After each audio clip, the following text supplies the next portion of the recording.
I am really, really glad that you're with us today. I'm actually going to start with a story that I've told at Suncrest, I'm sure at least 20 times. If you've been around a long time, you have for sure heard me tell this story before, but I don't think I've told it in the last few years, so let me set the context for it. I came to Suncrest over 26 years ago. At that stage, our church was almost brand new. We were meeting at Lake Central High School in the freshman wing in the large group instruction room. Some of you have classes in that room right now. That's where our church met for 7 or 8 years before we were ever able to buy some land and build a facility here. And it was a young, kind of scrappy church. It was a group of people who were fully devoted to the mission that was in front of us. And there were lots of very sacrificial people who said, all right, this isn't about us, it's about who we can reach next. And so with great generosity, they bought a piece of land, we bought a piece of land, we constructed this building. I was young and naive and allowed myself to be appointed to be the staff member that was the liaison to the building project, the original one here. And of course, my great seminary education perfectly prepared me for that task. So it was great. We had lots of great people, volunteers around us who knew their stuff, and I just kind of kept things on the rails. When we got to the end of the project and we were about to move in, and it's kind of like one of those moments where you're like, oh, I think we forgot something. I realized we had never talked about having a phone system. Now, phone system may not seem critical today because we all use cell phones, but this was before that, and you needed a good, robust phone system. So I call up a local place that does phone systems, and I get a guy on the phone and say, hey, here's about the size of our organization, this is how many offices we have, this is what we need, how much is this going to cost? And he said, well, it's a little more complicated than that, and he started to run through, you can imagine, he's a sales guy, right? He's running through the different levels, and he gives me kind of the Cadillac version of phone systems that was way too expensive for us. And then he gave me what I think of as, I used to call it the Pinto version of phone systems, but if you're young, maybe it's like the Ford Festiva version. I don't know, whatever the worst car out there is, it was that version of phone system. It was essentially a rotary phone sitting in the middle of our office. We'd all figure it out together. And then he kind of went mid-range on us. I was talking to him about it, and I thought, well, maybe this one, maybe that one. And then he said something to me that I will never, ever forget. I remember where I was when he said it and how it sat me back in my chair. And listen, I'm not judging this guy, not at all. He probably uses this line, maybe still to this day, with almost all of his customers. But when he said it to me, it hit me in a unique way. I actually respected him. He wasn't trying to upsell me to the highest cost phone system. He was bringing it down a notch and telling me I didn't need that much. And then he said this, he said, because Greg, it's not like you guys are curing cancer or something. Because Greg, it's not like you guys are curing cancer or something. Now, I need you to hear this clearly. I have a great respect for the pain and agony of cancer. I don't know that there's a scarier 6-letter word in the English language than the word cancer. One of the causes that my father died from was cancer. It's ugly and it's horrible. And I pray, literally I pray, that there will be a cure for cancer. However, I want everyone here to know that I believe what we are doing here is fundamentally more important than curing cancer. Now, you may not be able to get there very quickly in your mind, but I've thought about this for a long time. I thought about it when I was young because one of the things I wanted to aim my life at was what would change the world the most. And if I thought that curing cancer would change the world more than being a pastor, I promise you I would not have signed up to be a pastor. I would have signed up to try to cure cancer. And I want advances in medicine. I respect that. I believe in institutions. I want healthy governments. And I believe educators that are part of our church, you're making a difference in the world. And I believe business leaders, those of you who are leading businesses, you're helping our economies grow and you're employing people. All these things are important. They all fit within a puzzle. But I believe, and I hope you believe, that there's nothing more important than engaging the soul of a human being in a way that would transform them, and it would transform generations after them, and it would transform a community. And that is the work of a local church. And I believe in it. And I want you to believe in it too. Jesus himself set the vision for this.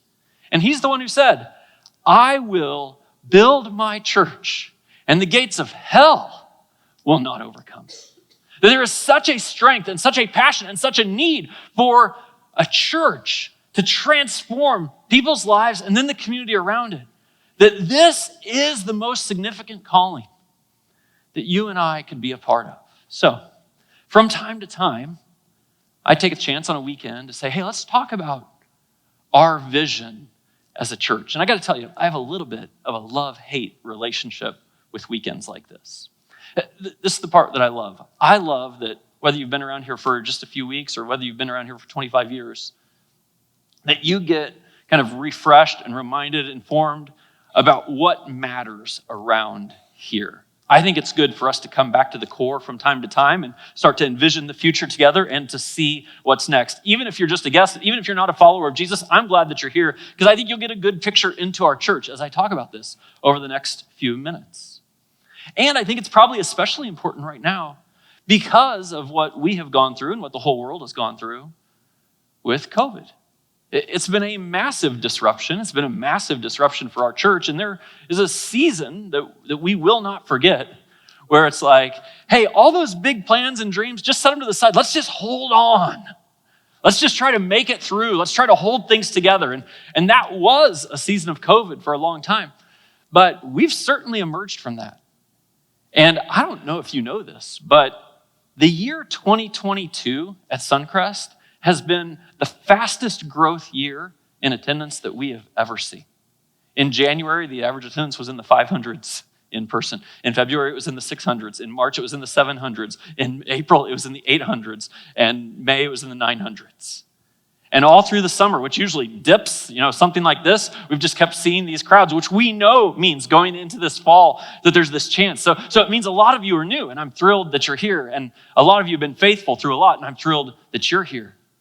It means I run into people all the time, and I just kind of assume they know things about Suncrest, such as, you may not know this, we own a piece of land that's about a mile from here on Highway 231 at the entrance to the gates of St. John that is our future. We will sell this building and build a new building there. We don't know the exact timing of it. COVID has disrupted that a little bit, but we have serious conversations in an ongoing way with people who might be interested in building this building, and we believe that's what's next. Many people don't even know that. But so I love the chance to kind of get all of us on the same page and talk about what's important. But here's what I don't like about Vision Weekends. I actually don't believe that the healthiest churches and the healthiest leadership in churches put an outsized influence on a guy like me. It's a little weird because I stand on a platform and I get to talk to you for half an hour or so every week. It could seem like this is all centered here. But I promise you, whenever I do a weekend about our vision, here's what didn't happen. Greg didn't go off to a mountaintop, say a little prayer to God, come down with his message from God to tell you where we're going. That's not the way the vision works around here. The way the vision works is those of us who are in leadership embrace the responsibility to discern what's next for us, to tackle a new slice of bringing heaven to earth here and helping people to find God's kingdom. And then we do call upon all of us, but it's a collective effort in order to have this vision. So this is one of the ways I think about it. A key to healthy church vision is actually how you think about we. Now, let me explain that for a minute. I think it's very interesting how each one of you individually, who is part of our church here, at least in this worship service, thinks about being part of our church. One of the things that, one of the habits I have is that I can't write a sermon in my office. I don't know why, it's just impossible for me. I have to be in a public place when I'm writing these messages. I think it has to do with having people around and trying to picture, the real lives of people and coming and going from work and the stresses they're facing, all those sorts of things. So you'll often find me at Starbucks or Dunkin' or Panera or some other establishment in Northwest Indiana writing my messages. Well, while I'm sitting there writing them, one of your favorite things to do is to interrupt me. So I appreciate that. That's great. I do love you, so it's okay. If you see me sitting out there, you can come say hi. But it happens all the time that people who are new or people, maybe they're not even new, but they haven't really taken the step to introduce themselves. They'll come up to me and they'll say something, and this is what I'm listening for. This is a heads up in case you ever get the chance to interrupt me. Some people will come up to me and they say, hey, are you Greg from Suncrest? Yeah. I love going to your church. I love going to your church. Now, I'm a gracious person, so I say, thank you. That's very kind. It's encouraging to me. Have a great day. But I'm thinking something else inside, and I'm going to tell you what I'm thinking inside. Other people will come up to me, and they'll say, hey, aren't you Greg from Suncrest? I said, yeah, actually I am. And they say, I love being a part of our church. I love being a part of our church. You see the distinction. I love going to your church versus I love being a part of our church. And I think, just the way someone phrases it, I mean, I'm not trying to hold you accountable for your exact wording in your first conversation with me. But it says so much, doesn't it? Like, depending on how you think about we. Do you think of yourself as an attender of a place that's really centered on someone or someone else? Or do you think of this like, hey, this is my family. This is my church. This is a group of people that I work together with in order to bring about the cause.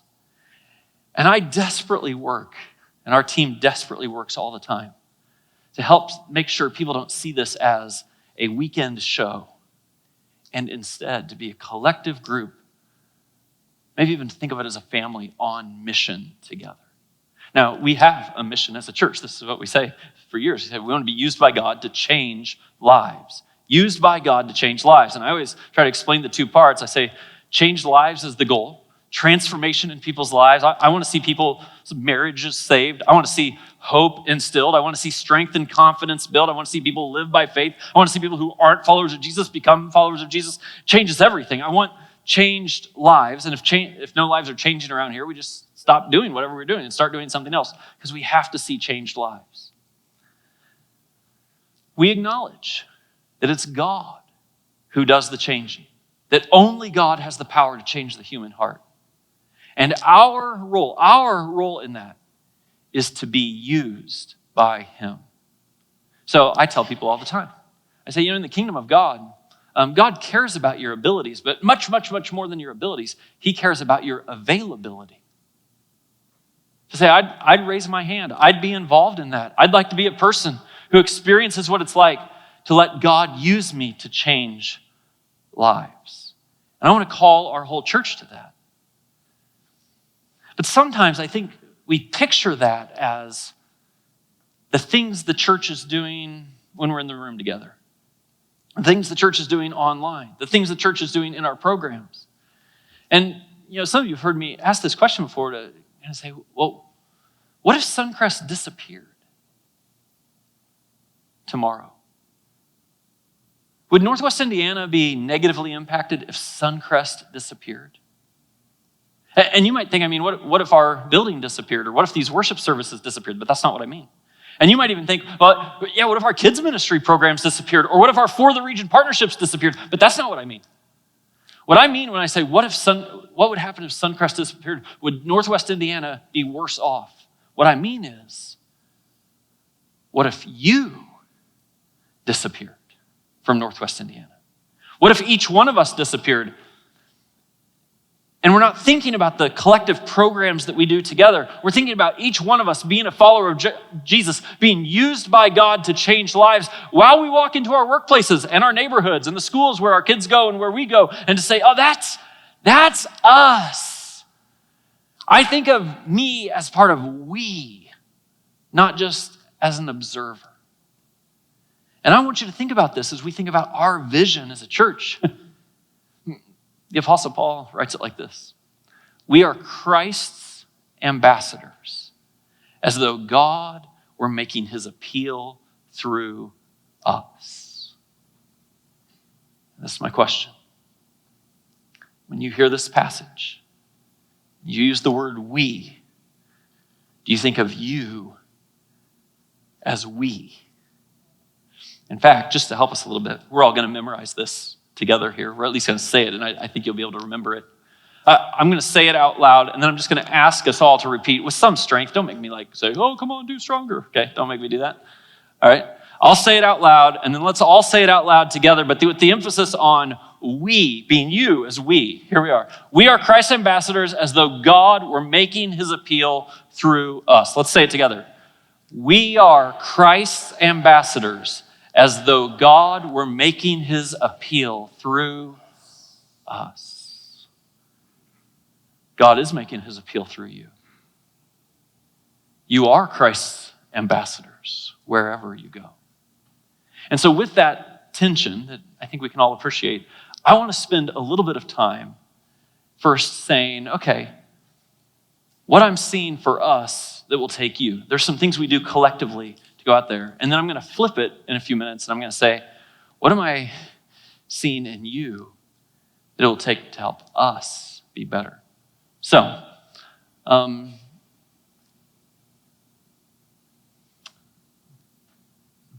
me share 2 verses with you. On a vision weekend, you might expect me to come up with this brand new thing that Suncrest is doing, but I don't have a brand new thing today. Actually, if you know me and my personality, I'm not like a shiny new thing person at all. Some of you are shiny new thing people, like when the new phone comes out, you have to have it, you have to have a new car, you have to have a new house, you have to move to a new state. Like, I'm just a guy who goes and stays. I'm still driving my van that has 294,000 miles on it. Yeah. So I'm not really into the shiny new thing part. And I want to cast for you how powerful it is to think in terms of something else. So this is what Paul says, the fruit of the Spirit. People who are followers of Jesus, this is the fruit of the Spirit. It's love. Man, God is love. We have to be love wherever we go. It's joy and peace. Last week I told you, like, hey, man, if you have the joy of Christ, if you have the peace of Christ, like that shows up, it changes everything in your life. It's forbearance, that's the word patience, forbearance, kindness, goodness, faithfulness, gentleness, and self-control. And I want you to think for a little bit that the vision for us as a community is faithfulness. It is not some shiny new thing. It doesn't have to be new next year and different the year after that and something after that. We don't have to reinvent ourselves every 2 years. We're doing what God has called us to do, and we're going to keep doing it, and then we're going to experience what he said we would experience. In one of the parables that Jesus taught, he has people who were faithful with what they were given, the talents that they were given. And this is kind of the commendation at the end of those parables. It says, well done, good and faithful servant. I mean, ultimately, if I could cast a vision for me and for we, I would want you to simply aim your life in such a way so that when you die, God would say to you, well done, good and faithful servant. And then Jesus says this interesting thing. You have been faithful with a few things. I will put you in charge of many things. And I just want you to know that's the story of Suncrest. We have a vision that isn't some unique, shiny new vision that says this is what we're committed to. Every now and then we feel like we have the capacity to tackle something new that God is leading us to, and then we just keep doing it. And we're trying to be faithful and trustworthy with what God has given us, and then we just get to see it do more and more and more. Let me give you a few quick examples of that, okay? So for the region is a big deal for Suncrest. From the beginning, Suncrest has cared about the needs in the region. For a long time, we'd just take a Christmas Eve offering, and financially, that's what we'd use for generosity. A number of years ago, we determined, no, that's not the way we're going to do it. We're actually going to give a full 10% of all the offerings that come in Suncrest to invest in needs in the region. And a lot of you know this. We are in deep partnerships to help women get out of homelessness with Sojourner Truth House, to help people establish home ownership with Habitat for Humanity. We decided we needed to make sure we had a partnership with some special needs group, and the Down Syndrome Association has been an awesome partner for us in that regard. Most recently, we added the idea of addressing hunger in Northwest Indiana, so the Food Bank of Northwest Indiana has become a partner of ours. We do this with these regional nonprofit partners, and then in addition to that, we say, who has needs? In our church, outside of our church, every Thursday afternoon, there's a chance to come and walk through these doors and say, hey, I'm in a tough spot. Could you help me? And Suncrest does everything we can to help people. We are for the region. That started small, and it's been faithful to it, and we've seen God do amazing things. We'll invest $250,000 this year in doing that. And maybe what I want you to hear from me is If you are a part of we and you haven't found a place to serve yet, maybe serving in For the Region ministries is a great step for you to take and go make a difference in the world. Not only do I want us to have 10% of our offerings go to help these ministries, I would like 10% of our volunteers to be ones that are serving out in those nonprofits rather than here in our ministries in the building. For the Region. Starting to multiply new churches. You've heard this story again and again, so I won't keep telling you, but maybe this is the best way to say it. It took us 7 years as an early church devoted to starting new churches to start one church. And we were faithful with a little. And these days, we start about 7 churches every year. We're just being faithful with a lot. And we started churches, and those churches start churches, and those churches start churches, and those churches start churches. It's amazing. There is a vision to impact 1 million people by the year 2034. And you're doing it. We give another $250,000 a year to that. So this third piece, generosity, is a really big deal. And this is actually just where I need to say thank you. Out of all the disruption that came with COVID, the one I anticipated that never came was a disruption in offerings. How is it that a church that had to scatter, that couldn't gather in person, that has a lot of people still online, that couldn't serve in all the ways we serve, how is it that people just kept being generous and generous and generous? I thank God for you. It really, really matters. When we invest $500,000 of our offerings into things that don't operate a single thing here, generosity is really important. And for all of you who have been faithful in your generosity, this is Jesus' word to you. You're faithful with few things, he'll put you in charge of many things. And it's a beautiful, beautiful thing. Sometimes, because you've probably noticed this, we don't like to harp on the generosity giving side. Sometimes these days, since we don't pass the bags down the rows anymore, people will say to me like, Greg, how do I even give around here? Well, you can do that online. You can do it through the app. We finally put the word giving on the boxes that are in the back of the room and in the commons area so that if you want to write a check, you can drop it in there. But people take this step to be a rookie giver, a recurring giver, where it becomes a habit of your life, a relational giver and radical givers. Generosity, I just say thank you for your faithfulness to that. Suncrest has always been an outward church. And by outward, what I mean is we care as much or more about people who aren't part of our church as we do about people who are part of our church. Sometimes that sounds odd to people who have been part of churches that were very inward focused. Like, aren't we just supposed to take care of ourselves? Isn't this kind of a club? Shouldn't we care for each other more than others? And Suncrest just has a different orientation. I think it's the Jesus orientation. He's the one who said, I came to seek and save the lost. He's the one who said, it's not the healthy who need a doctor, but the sick. That's who I've come for. And so Suncrest has always had this orientation to welcome the newcomer.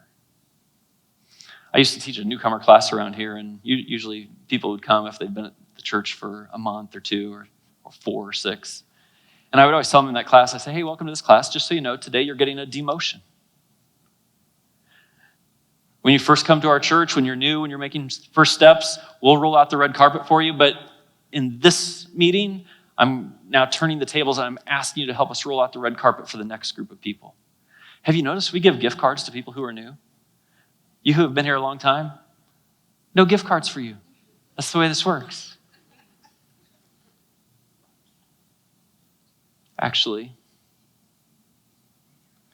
in the last 6 years, even with COVID, over 500 people have been baptized here.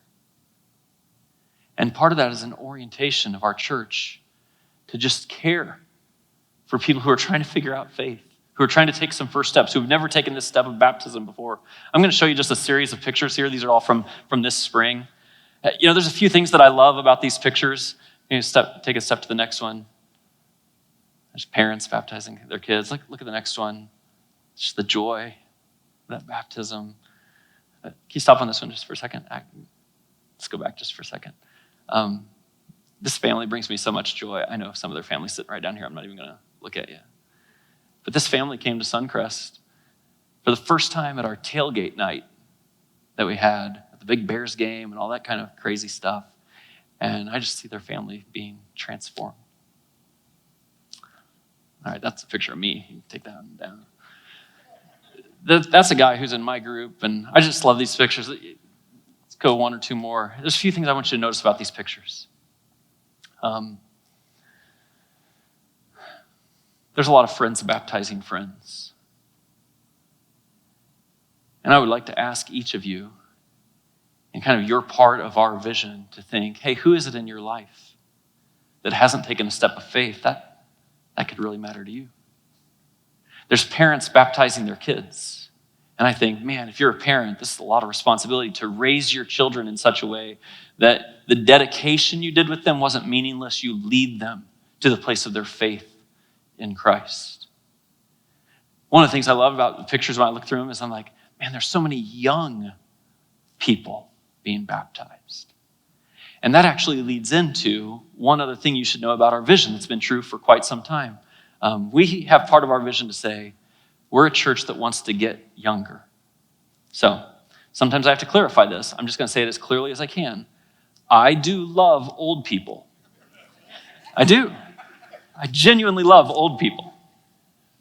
However, I was at a church once of a buddy of mine. This goes back 5 or 6 years ago. And he was casting a vision for their church. And I listened to him talk to his church about this. And here's what he said. He said, 10 years ago, the average age of our church was 39 years old. Today, the average age of our church is 49 years old. He said, Houston, we have a problem. And they did. And if you don't pay attention to it, that's what will happen.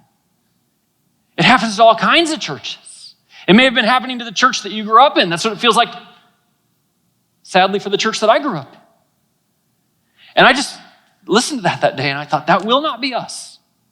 We will not be a church that just ages. We have to reach younger. And so we orient a lot of the things we do around reaching an emerging generation. Now, I actually want to show you some stats just for a second. There's no way you're going to be able to read the words on this screen, but I'll cast the vision for you here, okay? Each one of these represents a 5-year segment in which you were born. So if you're old and were born in the 40s and 44s, I love you. And this represents you if you were born between 45 and 49, 50 and 54. It just keeps going. So all the younger people are down here. This is a graph that shows the trends of people saying they don't believe in God. And what you'll find is that basically everyone who was born between 1940 and pretty much 1984, there's slight adjustments. They all live between 2 and 5%. That's just what it's been forever. Forever. Until you get to people born in the late 80s, and it creeps up above 5%. And then you get to people who are born in the early 90s, and like a rocket, it has gone from about 2.5% to 10%. And for the people born in the late 90s, there's not that much data, only a little bit, but it's not looking good. And I've constantly, and I ask you this weekend, to embrace with us the challenge of reaching younger and younger and younger people who have more need for the gospel and more need for an authentic encounter with a real God than anyone else in our world. And I'll ask you, as it happens for me more than ever, to sacrifice your preferences and my preferences in order to be a church that gets younger and younger and younger. Listen, Suncrest Kids is killing it. Our percentages, 1 out of every 5 attenders on the weekend at Suncrest is 5th grade and younger, and that's a fantastic stat for churches these days. And their parents are young, and we're seeing that transformation. And I just think this is part of our vision, that we, as James actually said in the book of Acts, that we should not make it difficult for people who are far from God to turn to God. That's who we are. So, with that said, I do have something very specific to ask of all of you. Because there's part of this where I say, there's something that I'm seeing that is actually centered in you, not centered in Suncrest. But if it centers itself in you in the healthiest of ways, it will shape us. In the book of Acts, when the church began, there was something remarkable that happened. Jesus had risen from the dead. There were eyewitnesses to that which had happened, and it brought about this transformation when Peter preached a message. This is the description of what happened. It says, those who accepted his message were baptized, and about 3,000 were added to their number that day. These are people who are brand new. They're taking their first steps into saying, I'm trusting Christ. They're going down under the water and coming up out of the water just as Jesus died and rose again. It's a beautiful, beautiful thing.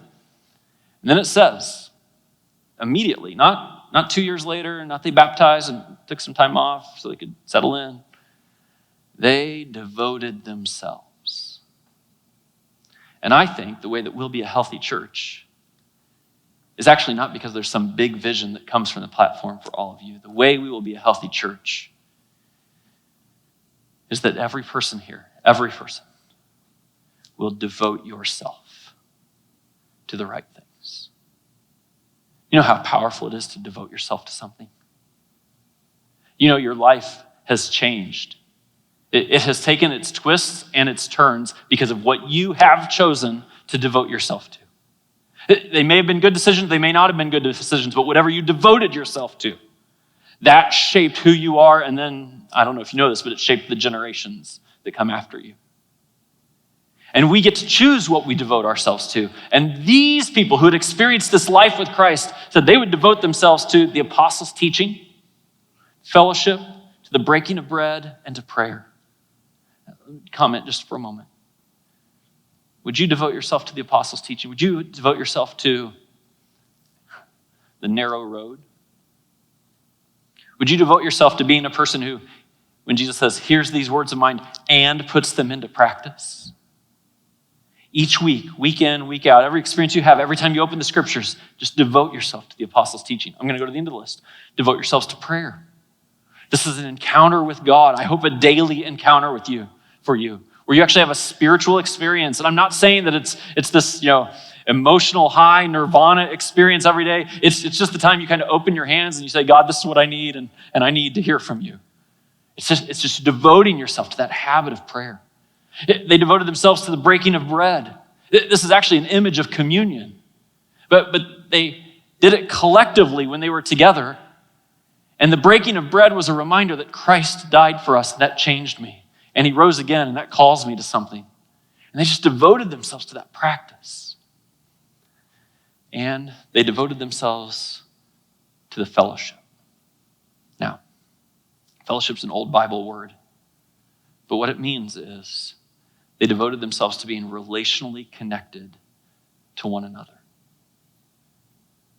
It would have been such a foreign concept for them to think of church as an hour where I look at the back of another person's head and I hope the guy talking is pretty good and the music is great.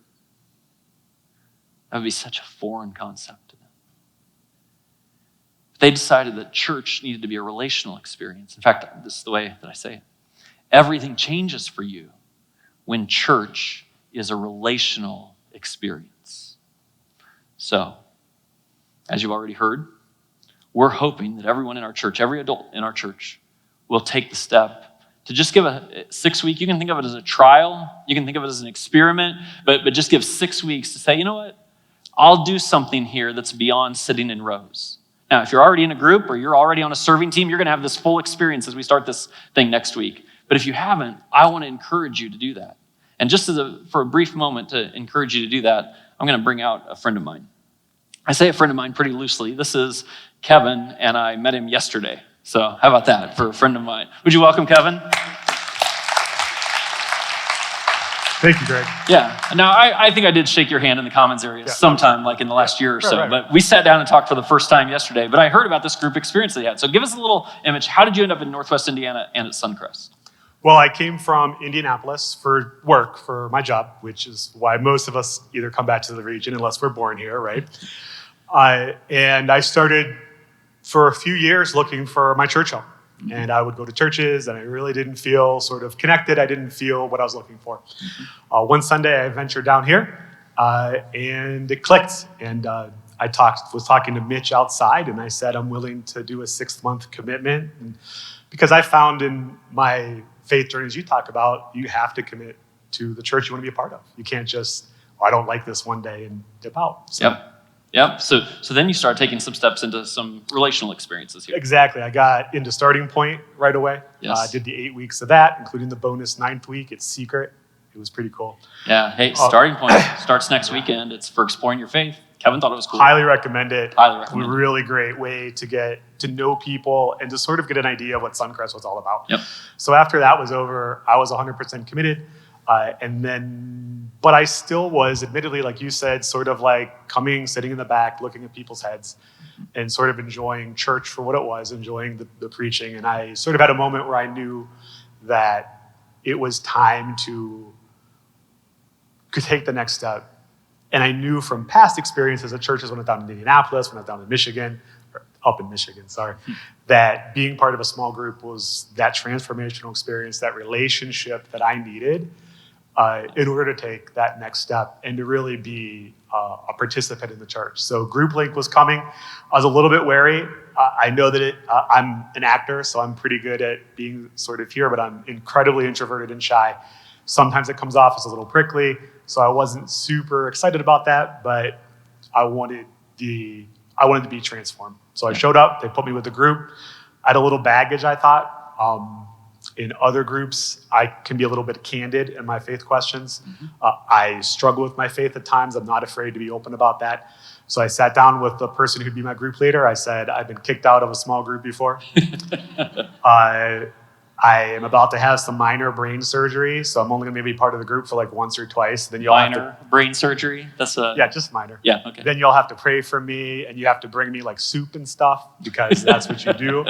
And so, I don't know, but there was no hesitation. It was immediately like, we want you to be part of our group. Sometimes with Christians, you can say that and you get that.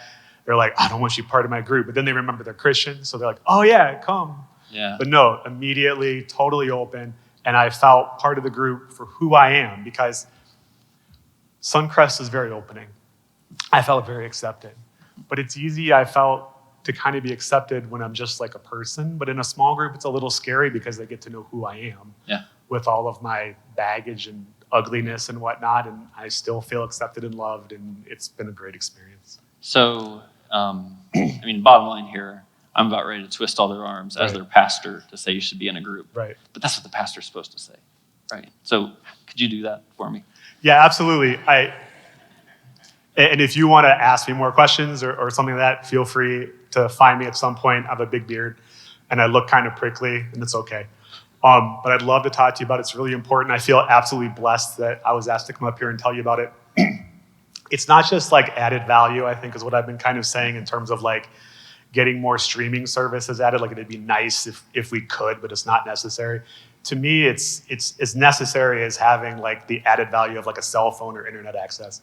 Like to me, I'm not experiencing church unless I'm on a small group. Several weeks ago, we heard about like church being sitting around the table. Yeah. And so I feel like when I'm here and when I listen to you and the guest speakers that I'm getting like the buffet of, but then I have to go back to my small group and that's where we share and break bread around the table. And so I 100% encourage, I think you're asking for the 6-week commitment, right? I think when I did it, it was like an 8-week commitment. I'm still doing it. I'm super excited to start back. I'm bringing sheet cake. That's how much I'm excited to bring back. I love it. I am. I love it. I appreciate it, Kevin. Hey, would you say thanks to Kevin for sharing that with us? Appreciate it. Thank you. All right, so I'm out of time. I just have to ask you this. I would like every adult at Suncrest to go into this one-at-a-time experience with us. I'm going to be teaching some messages on the weekend for 6 weeks. When you get in your group, you're going to talk about those things. If you're not relationally connected on a team or in a group already, I'd like to ask you for these 6 weeks, for every single person who isn't connected, to take that step. Obviously, you have the QR code that's there on the chair. There is also an in-person experience, like Kevin had, where you can kind of find your group this coming Sunday night. But I just think if you would devote yourself to fellowship, then church and faith and God and your questions and your concerns and the ability for someone to be there for you and the ability for you to be there for someone else in our church, it all takes root, which is the vision of what a church ought to be.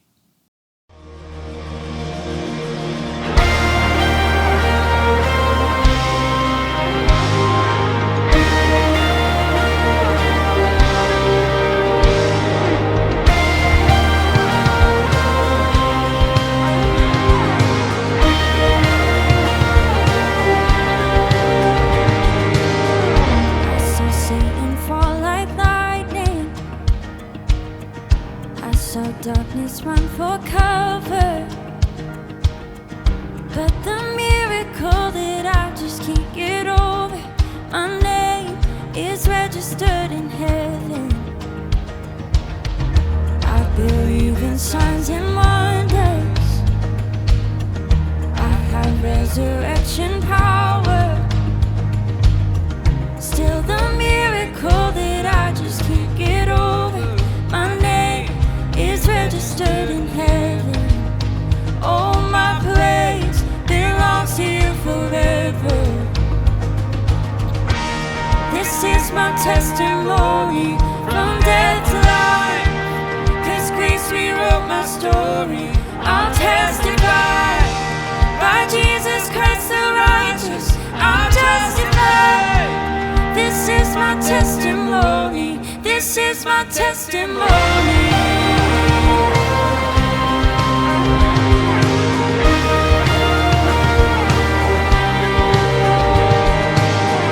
Come together, sons and daughters, bought with blood and washed in water. Sing the praises of the Spirit, Son and Father. Our God will finish what He started. Oh, our God will finish what He started. This is my testimony from death to life, 'cause grace rewrote my story. I'll testify by Jesus Christ the righteous. I'll testify. This is my testimony. This is my testimony.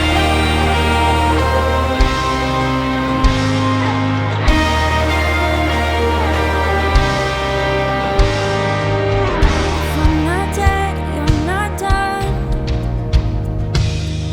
Greater things are still to come. Oh, I believe. If I'm not dead, you're not done. Greater things are still to come. Oh, I believe. If I'm not dead, you're not done. Greater things are still to come. Oh, I believe. If I'm not dead, you're not done. Greater things are still to come. Oh, I believe.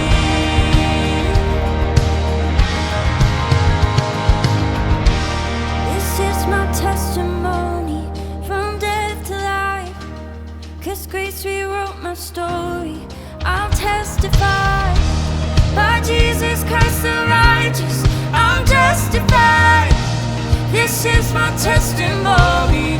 Oh, I'm alive. This is my testimony from death to life, 'cause grace rewrote my story.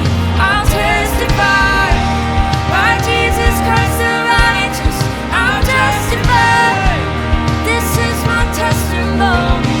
This is my testimony.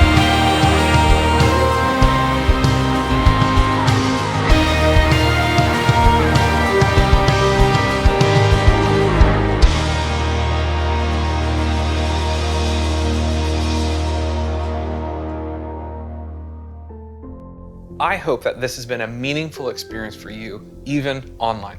And I want you to know that every time that we get together, both online and in person, we include a time of communion. This is a moment for people who follow Jesus to look back on life and remember with gratitude all the amazing things that God has done, our need for God right now, and to look forward with hope, knowing that God is with us every step of the way. So now is the time to get some food and drink to represent Jesus' body and His blood that was broken and poured out for each and every one of us. And during that time, we're going to reflect together. If you don't follow Jesus, that's totally okay. I'm glad that you're checking out this video. Go ahead and use this time to reflect on what you've heard so far.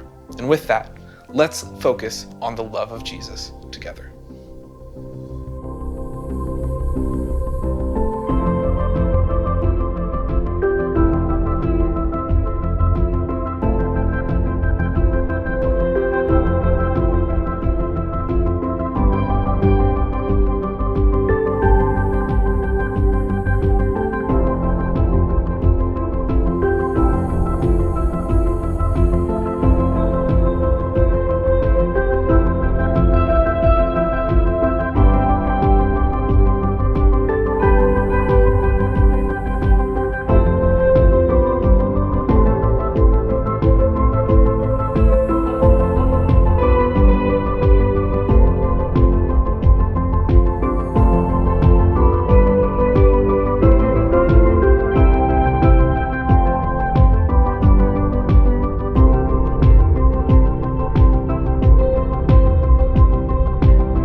before you turn off this video, go ahead and hit the like, subscribe, and share button. And I want you to know that this video, this isn't the church. You are. So this week, I hope that you go and make a difference, that you go and be the church.